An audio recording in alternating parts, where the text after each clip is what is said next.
Conociendo ahora el papel importante que juegan las moléculas del complejo mayor de histocompatibilidad en lo que es la presentación antigénica a los linfocitos T, vamos a adentrarnos a conocer cómo es el mecanismo en el cual participan directamente estas moléculas, ¿sí?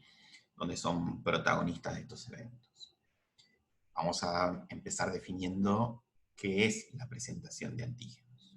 Lo hemos repetido varias veces, pero una vez más, la presentación de antígenos son todos aquellos procesos, ¿sí?, que llevan a que un pequeño péptido, en el caso de los antígenos proteicos, ¿sí?, se unan a moléculas del complejo mayor de histocompatibilidad que finalmente van a ser expresados en la membrana celular de algunas células de la inmunidad, particularmente las células presentadoras de antígenos, ¿sí?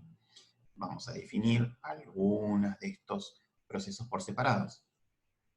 Vamos a distinguir lo que son los antígenos de tipo endógeno de los exógenos. ¿Por qué? Porque si recuerdan, las moléculas del complejo mayor de histocompatibilidad que acabamos de ver tienen distinta afinidad por cada uno de estos. Es decir, algunas, las de clase 1, ¿sí?, unen péptidos endógenos y las de clase 2 unen péptidos exógenos.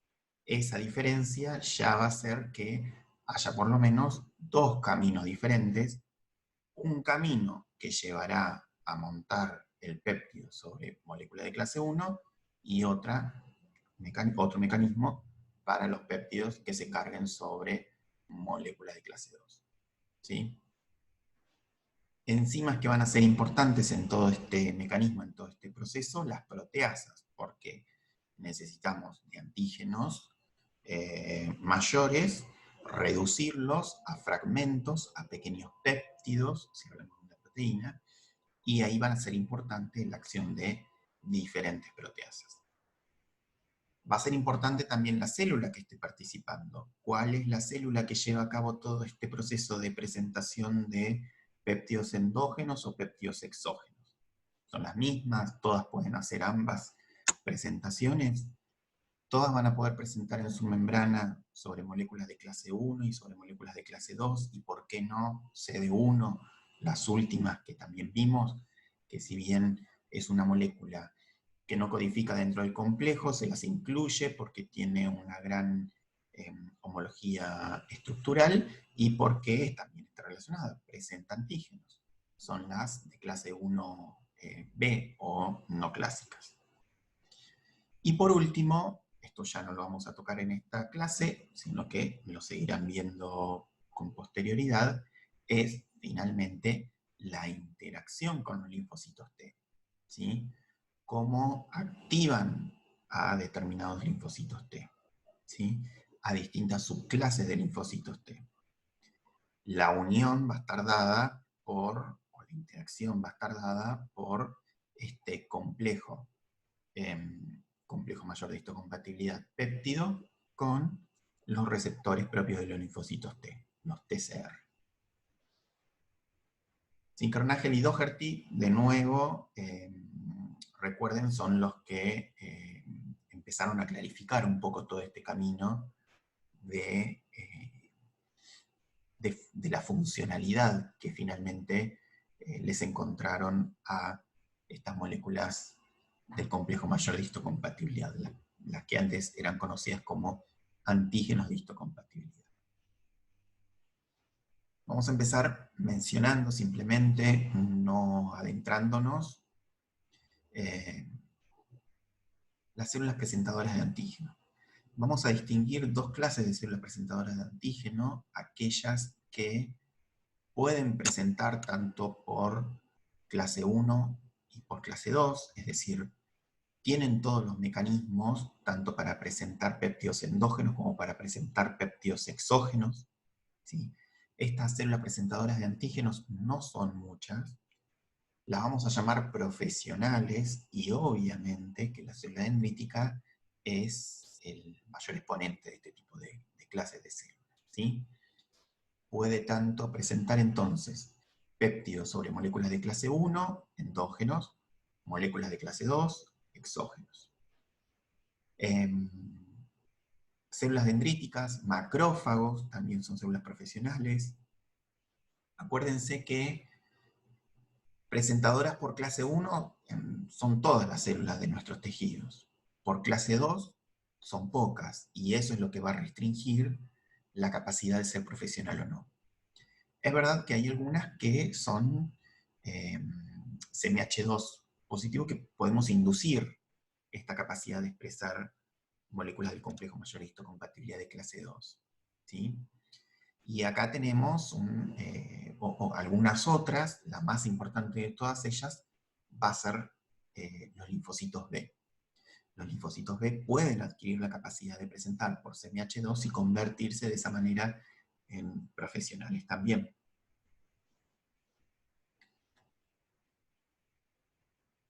El sitio donde el patógeno va a infectar, el tejido que va a infectar, la célula, si es de vida intracelular, si es de vida extracelular, todas estas características y cuestiones que tienen que ver con el patógeno en sí van a ser importantes y determinantes en función de cuál va a ser la vía de presentación antigénica que va a seguir ese antígeno. ¿Sí? Si pensamos en un virus o en una bacteria de vida intracelular, la vía endógena va a ser importante porque todos los eventos, es decir, el microorganismo está dentro de la célula, los péptidos extraños van a estar en el citosol y se va a aprovechar, ya que están en el citosol, la vía endógena para presentarlos sobre moléculas de clase 1. La vía exógena, que es de clase, que va a expresar sobre moléculas de clase 2, tiene que ver con, va a tener que ver con captar, ¿sí? Partes o moléculas de un microorganismo de vida extracelular, captarlos, introducirlos a la célula y de ahí generar un mecanismo que permita la presentación sobre moléculas de clase 2. Vamos a ver en qué consiste la presentación cruzada, que como el nombre les indica, tiene algo que ver con una mezcla de estas dos vías, y finalmente la presentación por moléculas no clásicas, la molécula CD1, ¿se acuerdan que era importante? Porque permitía la presentación de moléculas de carácter más bien hidrofóbicos, ¿sí? Vamos a empezar por la presentación sobre moléculas del complejo mayor de histocompatibilidad de clase 1, la vía endógena, también lo van a encontrar como biosintética. Gran protagonista de esta vía es el proteasoma, ¿sí? Esta unidad multicatalítica importante, 2000 kilodaltons, es un componente muy importante del citosol y que permite la ruptura de una proteína en desuso, secuencias líderes, etc., en pequeños fragmentos. ¿Sí? Los casquetes reguladores en los extremos y en el medio la actividad catalítica.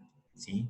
Todos estos anillos de 7 subunidades cada anillo, ¿sí? Van a ser los que contengan la actividad catalítica, los que concentren la actividad catalítica. Algo importante del proteasoma es que solamente un 10% de los productos del proteasoma se pueden unir a moléculas de clase 1. El resto, el 90% restante, o es muy pequeño, la mayoría, o es muy grande, ¿sí? La minoría. Pero fíjense que la capacidad de generar péptidos de un tamaño adecuado por parte de este proteasoma es bastante limitada, ¿sí? Pero acá la respuesta inmune nos tiene una sorpresa y ha generado para algunos contextos, por ejemplo, contextos de enfermedad, la generación de un inmunoproteasoma. El inmunoproteasoma no es más que el proteasoma mejorado, ¿eh? En cuanto a la actividad catalítica que contienen las unidades que conforman los anillos del núcleo, para generar fragmentos de un tamaño más adecuado para cargar sobre las moléculas del complejo mayor de histocompatibilidad. Fíjense que estas unidades del proteasoma, la beta 1, la beta 2 y la beta 5, son intercambiadas en un contexto de presencia de interferón gamma, ¿sí? Beta 1 con LMP2, beta 5 con LMP7 y beta 2 con MECL1.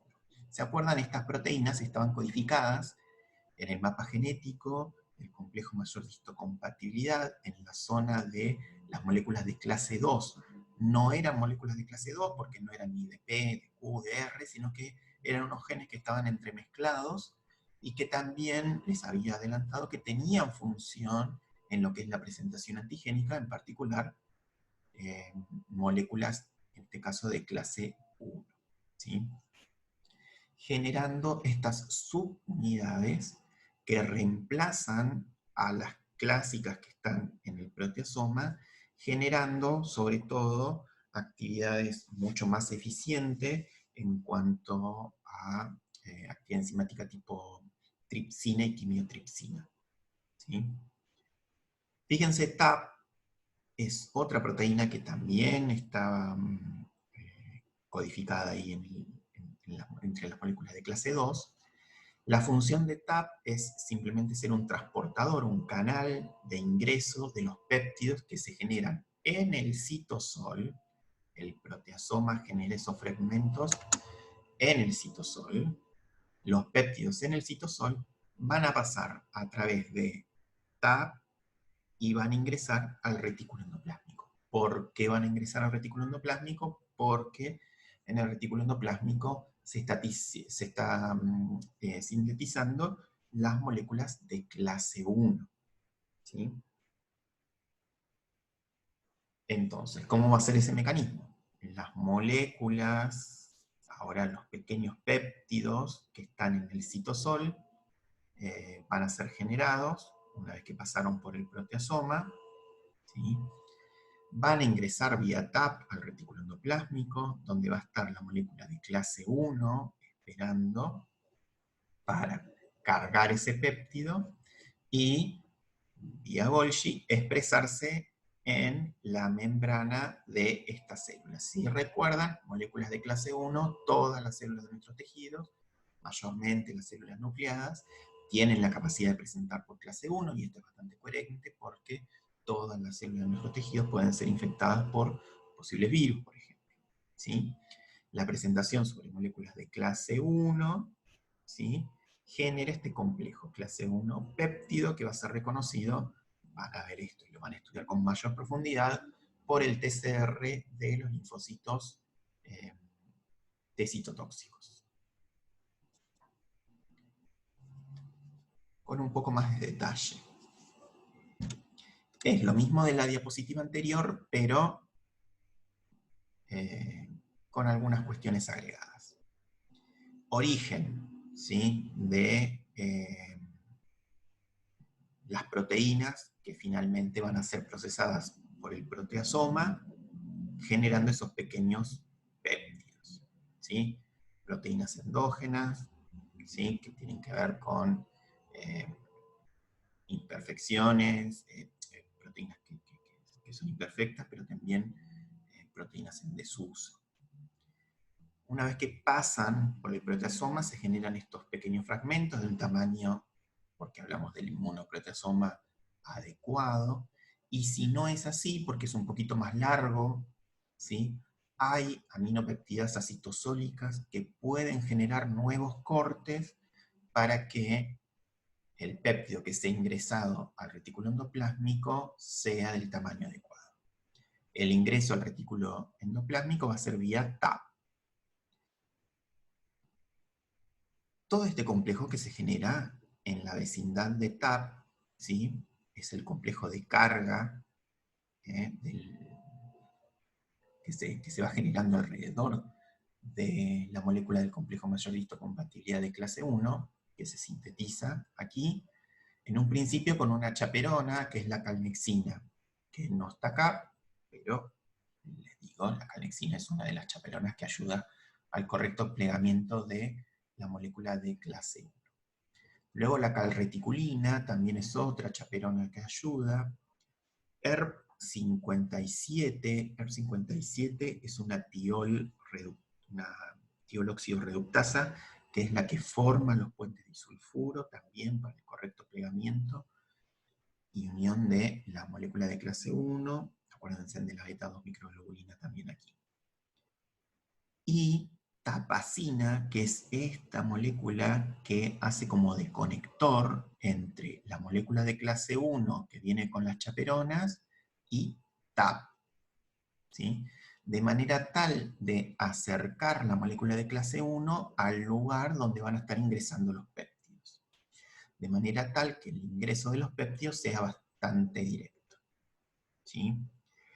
De ser necesario, hay de nuevo, estas también son peptidasas que van a estar aquí y que pueden nuevamente generar cortes para que el tamaño sea el adecuado del péptido que se carga sobre las moléculas de clase 1.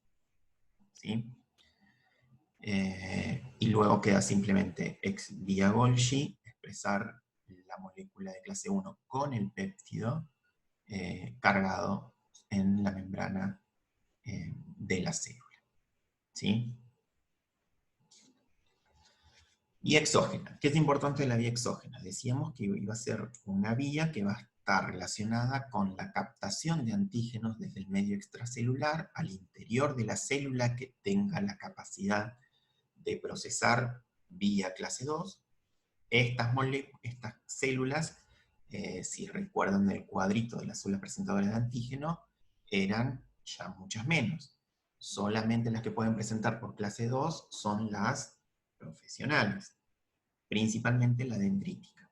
También macrófagos y les adicioné también los linfocitos B.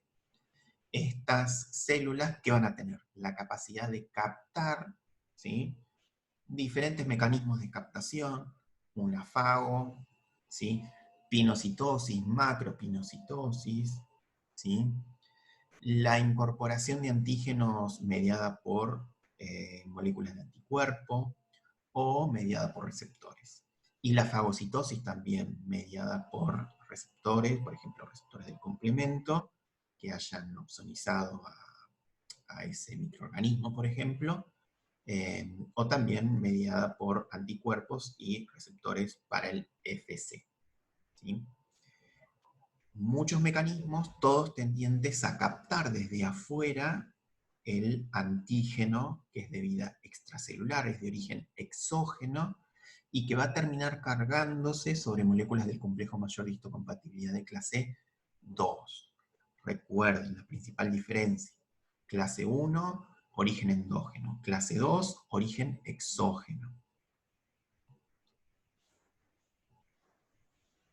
La síntesis de la molécula del complejo mayor de histocompatibilidad de clase 2 es en retículo endoplásmico y tiene la particularidad de generarse junto con esta cadena LI o cadena invariante. ¿Para qué creen que se genera con esta cadena invariante que hace las veces de chaperona también y que ocluye la hendidura propia de la molécula de clase 2? Esto va a ser importante porque recuerden que también en el retículo endoplásmico se están generando las moléculas de clase 1 y los péptidos están entrando vía TAP al retículo endoplásmico para cargarse sobre clase 1, pero nada quitaría que se carguen sobre clase 2. Esta cadena invariante evita la carga de estos péptidos que hay en el retículo endoplásmico sobre moléculas de clase 2. De manera tal entonces que vía Golgi va a llegar esta molécula de clase 2 junto con la chaperona, la cadena invariante, a una vesícula que vamos a llamar MIC o M2C. ¿Sí? Alternativamente podría llegar a la superficie celular, ser reciclada y llegar igualmente a endosomas tempranos, endosomas. Esta es una mezcla de un endosoma tardío y una vesícula, ¿sí? Por eso tiene un nombre distinto. Es un compartimento de moléculas del complejo mayor de clase 2 o M2C, ¿sí? ¿Cuál es el camino que sigue el péptido que se va a cargar sobre la molécula de clase 2? En realidad, una proteína exógena es captada, ¿sí?, vía endosomas. Lo que primero va a hacer o va a pasar en estos endosomas es el clivaje por proteasas. Estas proteasas, en particular en el endosomas de estas células, estamos hablando de las células dendríticas, los macrófagos, las profesionales, ¿sí? Estas enzimas se llaman catepsinas. Las catepsinas, hay muchas que tienen esta función, catepsina S, L, B, F y otras más, tienen la función de ir cortando a medida que se van activando estas proteasas, se van activando por el aumento de pH que va a ir ocurriendo a medida que madura este endosoma, ¿sí?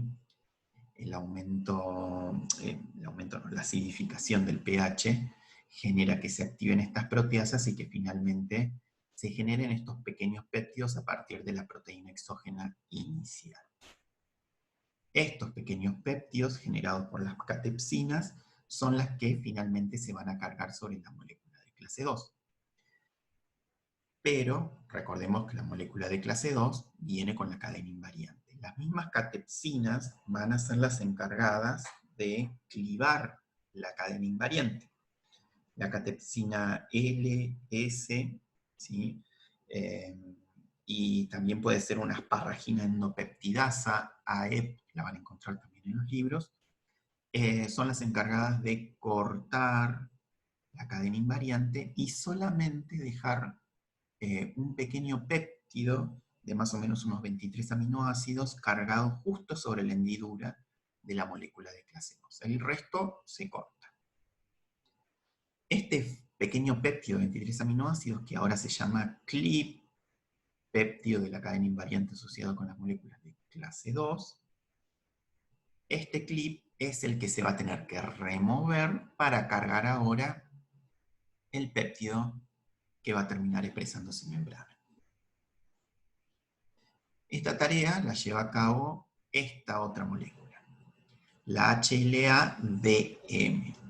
¿Se acuerdan que también les dije que codificadas dentro de las moléculas de clase 2, entremezcladas con las HLA de P, de Q, de R, había otras moléculas que también tenían función en lo que es la presentación antigénica, ¿sí? En este caso de clase 2, fíjense, HLA-DM. También estaba la HLA-DO.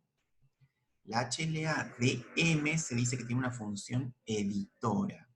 ¿Esto qué quiere decir? Que va a ser la encargada de sacar clip, incorporar el péptido, y si ese péptido puede establecer enlaces, es decir, puentes de hidrógeno, con los aminoácidos que tapizan la hendidura, es decir, que las posiciones de anclaje se van a formar estos puentes de hidrógeno, y va a quedar una unión estable, complejo péptido, no va a pasar más nada y esto va a seguir su camino hacia membrana.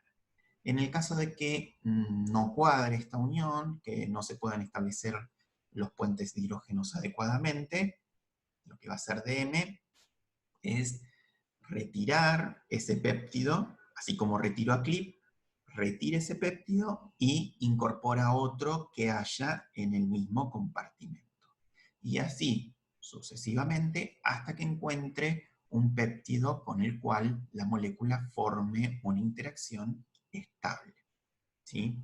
Sobre todo a nivel de acá de la hendidura. Esta es la función editora de HLA-DM, importante.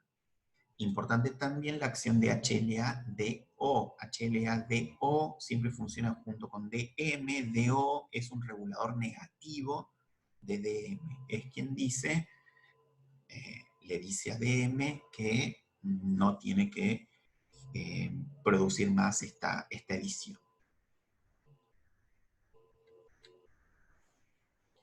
Vamos a ver entonces, ahora sí, la presentación cruzada. Vimos la presentación de los péptidos endógenos, de los péptidos exógenos, y ahora, ¿qué es esto de la presentación cruzada?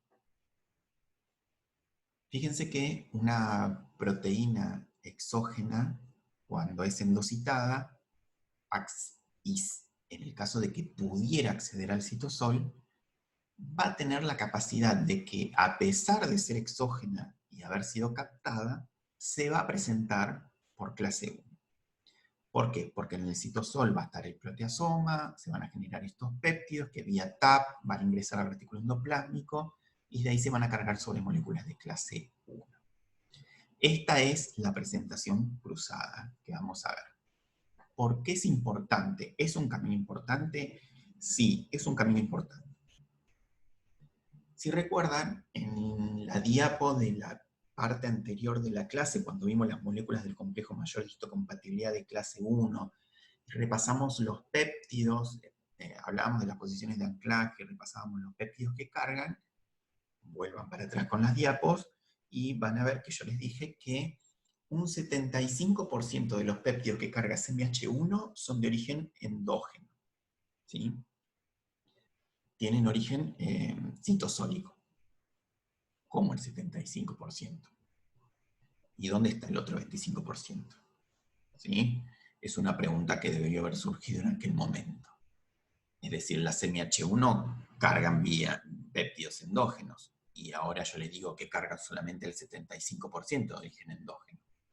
El restante porcentaje corresponde a proteínas de origen endógenos que accedieron de alguna manera al citosol y entonces siguieron el camino de presentación sobre moléculas de clase 1, pero ellas no son de origen endógeno, no tienen origen propiamente en proteínas citosólicas, sino en proteínas exógenas que de alguna manera accedieron al citosol. Esto es importante porque, sobre todo, les voy a dar, hay varias cuestiones que tienen que ver con la importancia de esta presentación cruzada. Una de ellas, que las vamos a mencionar, el resto las van a repasar en clases posteriores, tiene que ver con las infecciones virales, por ejemplo. ¿Sí? ¿Qué pasa con aquellos virus que no infectan células presentadoras de antígenos profesionales? ¿Sí?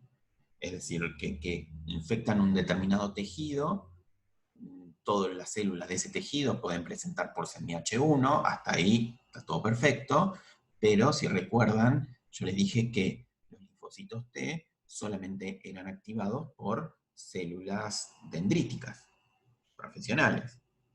No eran activadas por, qué sé yo, una célula endotelial cualquiera.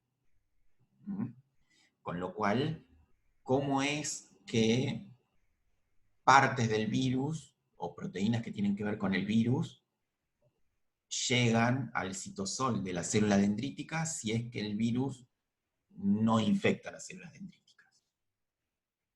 Estamos en un problema, porque la célula dendrítica nunca se daría cuenta de que hay un virus infectando alguna célula. De manera tal que tiene que haber un mecanismo alternativo que permita esta presentación y que genere la activación vía CMH1 de linfocitos T también. Bueno, pero voy a tener la CMH2, que es importante también la CMH2, pero no es lo único. ¿Sí? La presentación cruzada por CMH1 es importante entonces en infecciones virales, por ejemplo, virus que no infectan células dendríticas, y la célula dendrítica es importante para activar finalmente a un linfocito T. ¿Sí? Con lo cual tengo que tener una manera de que ese linfocito T sea activado, ¿sí?, por péptidos presentados en el contexto de CMH1. ¿sí? Como si el virus estuviera infectando la célula dendrítica.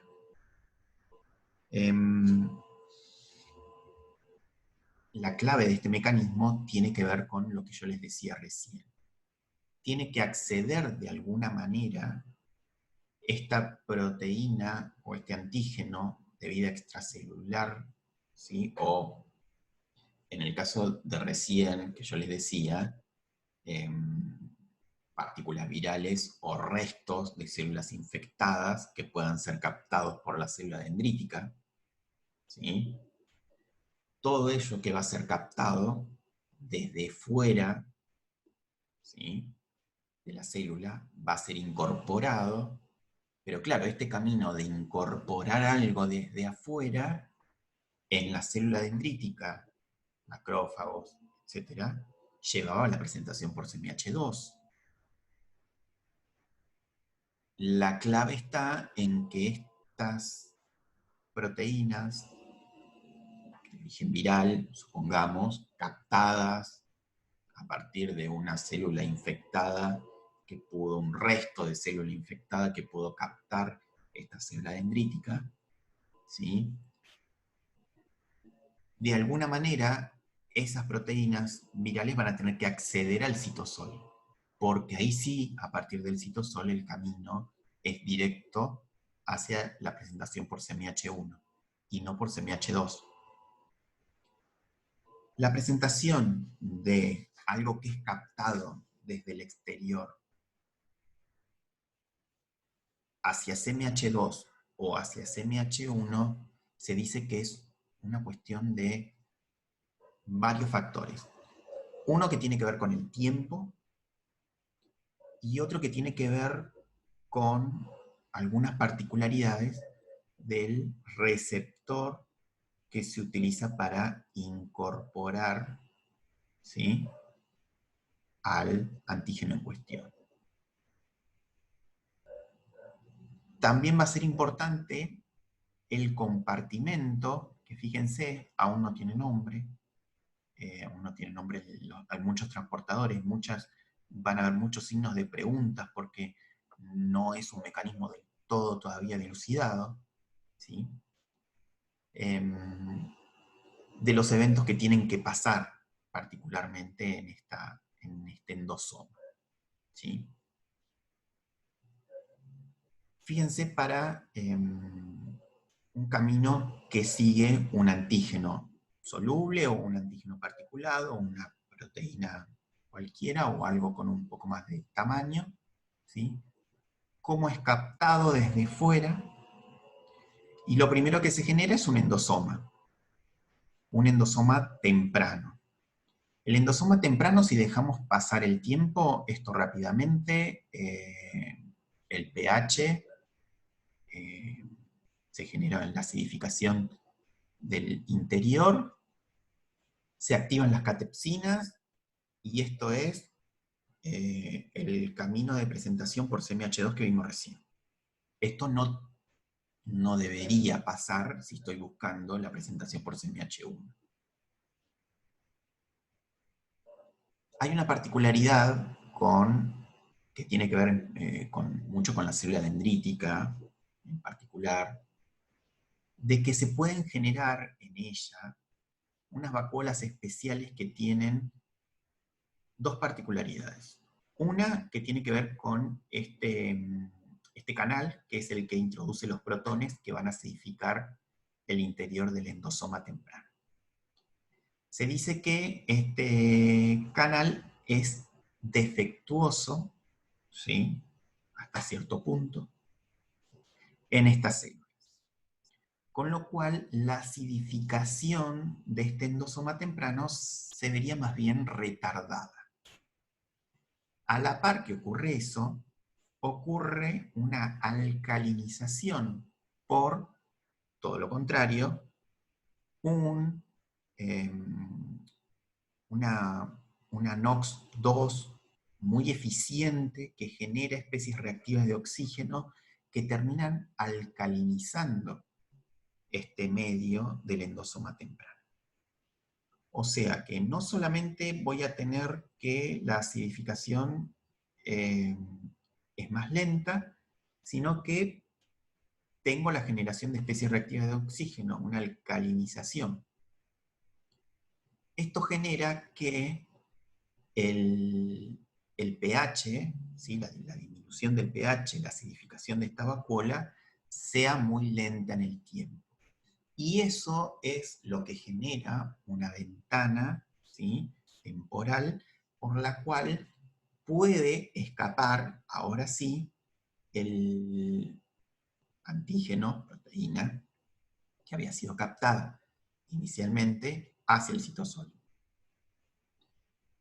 Este escape, todavía en estudio, probablemente ocurra a través de una proteína que se llama SEC61, un canal, que permite el escape de la proteína hacia el citosol.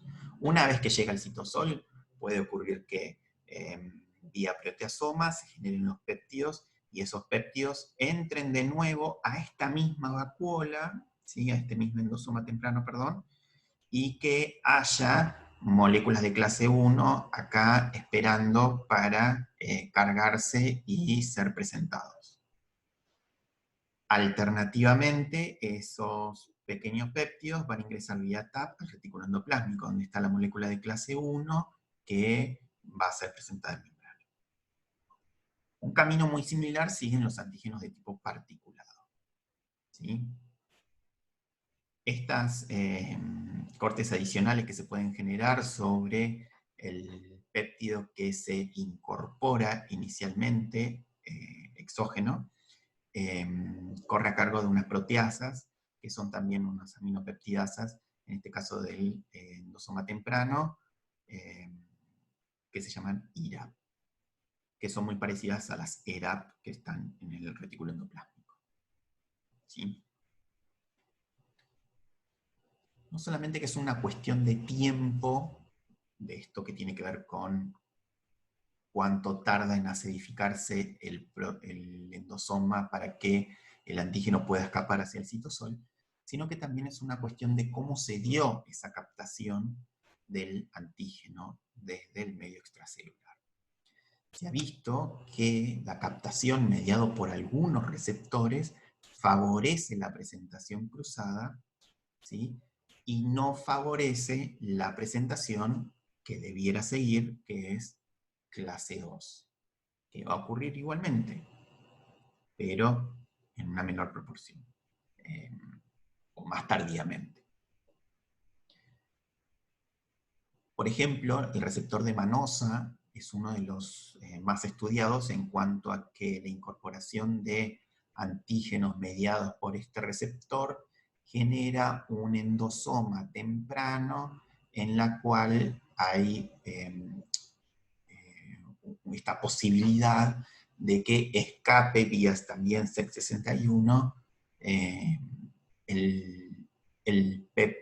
la proteína hacia el citosol. Y una vez en el citosol, pase por el proteasoma, genere los péptidos, y esos péptidos o reingresan vía TAP al mismo compartimento, al mismo endosoma, para ser cargados sobre SMH1 y de ahí a la membrana, o seguirán a ser incorporados al retículo endoplásmico vía TAP también, y en el retículo endoplásmico estará esperando una molécula de clase 1 que también la llevará a la expresión en membrana. ¿Sí? Algo que tiene que quedar claro y que es importante es que la presentación por clase 2 también se va a dar. ¿Sí?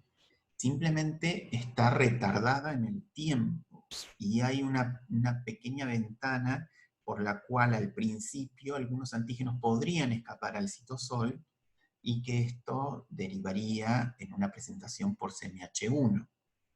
Pero tarde o temprano esta acidificación y activación de las catepsinas que están acá se va a dar, ¿sí? Y va a seguir el camino clásico de la presentación por CMH2 que vimos anteriormente.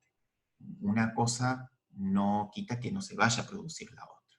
Se va a producir una presentación cruzada de los que lograron escapar y el resto seguirá su camino y será una presentación por clase 2. Lo último que nos toca ver es la presentación por moléculas no clásicas. Vamos a ver en particular CD1, las HLA, E y G son moléculas que en realidad no interactúan con el TCR y para nosotros carecen de importancia en este momento. No así CD1, que decíamos que generaba esta hendidura muy particular porque permitía que se cargaran moléculas más bien hidrofóbicas. Generaba esta hendidura que estaba más bien ocluida, como que tenía un techo, no solamente tenía piso, paredes, sino que también tenía como un techo, y que en el interior de esa hendidura estaba tapizada de aminoácidos más bien hidrofóbicos que interaccionaba eh, por, qué sé yo, fuerzas Van der Waals con otras moléculas también hidrofóbicas o parte de una molécula que fuera hidrofóbica. Fíjense cómo, en general, la parte, las cadenas hidrocarbonadas de algunos fosfolípidos, ¿sí? O algunos componentes lipídicos de paredes de bacterias, ¿sí? Esta parte apolar es la que se acomoda en el interior de la hendidura y lo que protruye, o lo que se sobresale de la hendidura es la parte polar, que es la que va a terminar interaccionando con el TCR. Fíjense las familias de CD1, les decía que había 5, en realidad las que presentan son 4, de la A, la B, la C y la D. La E no presenta, más bien ella participa del proceso de presentación, pero no presenta. Ahí tienen mayormente las moléculas que suelen cargar, ¿sí? Y con las células que suelen interaccionar. Mayormente CD1A, B y C, que van a ser las más importantes, con linfocitos T y con unas células muy particulares que se llaman NKT, CD1D, nada más. ¿Cómo es el mecanismo? Si recuerdan, CD1 estaba dentro de las moléculas de clase 1, les decíamos no clásicas, pero de clase 1. Y como molécula de clase 1 comparte mucho de los mecanismos que vimos para la presentación endógena por moléculas de clase 1. Con lo cual no lo vamos a repetir mucho, pero simplemente recuerdan calnexina, calreticulina, NEP57, esta es la molécula de CD1 que está sintetizándose, que se acopla a beta-2 microglobulina, y que una particularidad que sí tiene es que carga un fosfatidilinositol en retículo endoplásmico, de manera tal de llegar a membrana con ese fosfatidilinositol cargado en la hendidura, ¿sí? Ese fosfatidilinositol es propio. Luego, ¿cómo hace para cargarse de los lipopéptidos, glucolípidos extraños? Bueno, ocurre cuando está afuera y puede ser también en los compartimentos endosómicos. Estando en la membrana ya expresada, porque puede haber un recambio, sobre todo cuando el péptido es más bien pequeño y simplemente hay un intercambio del fosfatidilnositol con algún lipopéptido o glucolípido extraño que pueda caber y que pueda interaccionar bien con la hendidura, ¿sí? Alternativamente, lo que se puede dar también es que, como estas moléculas también reciclan, se incorporan a endosomas tempranos, tardíos, puede haber una carga, ¿sí? De moléculas extrañas, ¿sí? Glucolípidos, lipopéptidos, de tamaño por ahí un poco mayor, tal vez, ¿sí? Que hayan sido captados, ¿sí? Y que estén ahí en el lisosoma.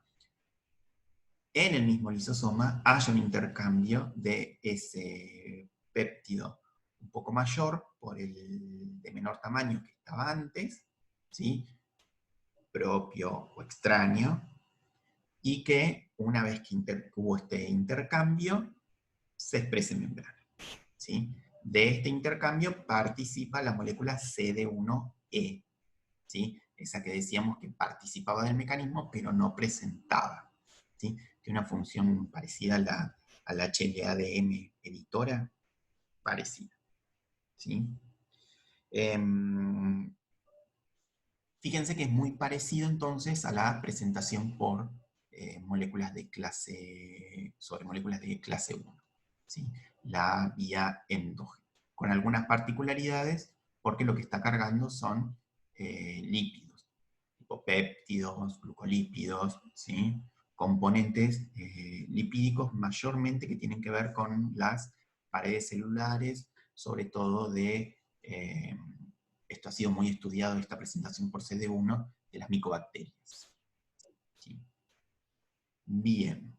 Esta segunda parte, que es muchos mecanismos, es simplemente ponerse con la figura y ir incorporando. Muchos son que se repiten, pasos que se repiten, y son, dentro de todo, cuando lo vayan estudiando, asimilables. La primera parte de las moléculas de complejo mayor de histocompatibilidad, ahí sí es un poco más de memoria y un poco más de tener en cuenta algunos detalles, pero los conceptos más importantes se los he ido resaltando, ¿sí? Cualquier duda que tengan, por favor, en los foros y en alguna consulta que hagamos sincrónica más adelante.